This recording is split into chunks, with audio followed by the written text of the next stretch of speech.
bertanya, bisakah bangsa atau peradaban yang runtuh bangkit kembali? Jawabannya, bisa. Renaissance adalah satu di antara banyak bukti, yaitu kebangkitan kembali Eropa setelah 1000 tahun terpuruk sejak keruntuhan Romawi kuno pada abad ke-4 Masehi.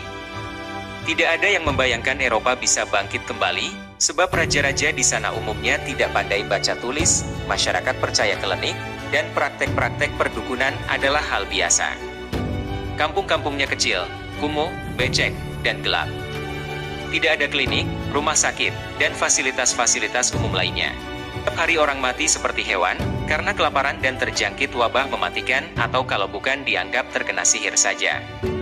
Kenyataannya Eropa bangkit kembali sejak abad ke-15 Masehi sampai sekarang, bahkan boleh dibilang melampaui pencapaian era klasiknya.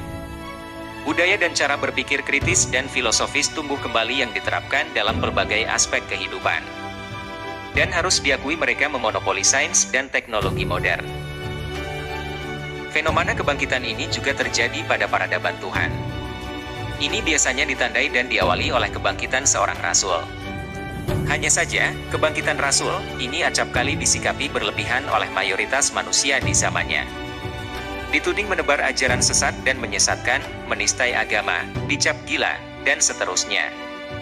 Sulit untuk tidak mengatakan jika hal ini telah memantik sengketa apostolik dan klaim kebenaran sepihak antar sesama generasi Abrahamik sejak lama. Misalnya Nabi Muhammad dianggap membawa agama Islam, Nabi Isa membawa agama Nasrani, dan Nabi Musa membawa agama Yahudi. Di antaranya disebut Nabi besar, sementara lainnya kecil, lokal, diutus hanya kepada kaum-kaum tertentu, dan sebagainya.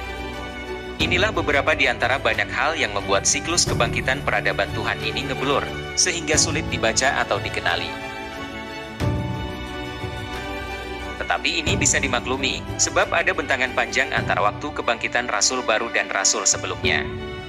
Cerita berantai, Chinese Whisper, mungkin adalah cara mudah untuk menjelaskan ini. Orang pertama membisikkan sesuatu, kata atau cerita, kepada orang kedua, kemudian orang kedua meneruskannya kepada orang ketiga kepada orang keempat, dan seterusnya sampai kepada orang terakhir. Umumnya yang dibisikkan oleh orang pertama berubah setelah sampai kepada orang terakhir yang menimbulkan kelucuan, terlebih untuk hal-hal yang rumit. Contoh kasus, orang-orang Saduki Farisi, yang dianggap paling memahami Taurat dan nubuat nabi-nabi, justru yang terdepan menyesah Nabi Isa. Mereka melakukannya, sebab Nabi Isa dianggap menghujat Allah dengan ucapan-ucapannya yang notabene asing di telinga mereka.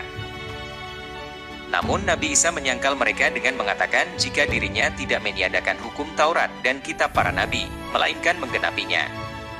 Dari sini dapat dipahami bahwa Nabi Isa sama sekali tidak membawa ajaran baru selain yang dari moyangnya yaitu Nabi Musa. Andai kata tidak ada perbedaan paham antara Nabi Isa dan orang-orang Saduki Farisi tersebut, kelucuan ini tidak akan terjadi. Kejadian serupa juga dialami oleh Nabi Muhammad. Kepada bangsanya, Nabi Muhammad mengatakan kalau dirinya tidak membawa ajaran baru selain Millata Ibrahim, jalan hidup Nabi Ibrahim yang lurus, yang adalah juga leluhur yang paling dihormati bangsanya. Tetapi tetap saja mayoritas bangsanya menolaknya, sehingga kelucuan yang sama pun terulang kembali. Bukti lain dari kesamaan warta ini bisa dilihat dari hashtag Kalimatun Sawa yang disampaikan Nabi Muhammad kepada Ahlul Kitab Nasrani.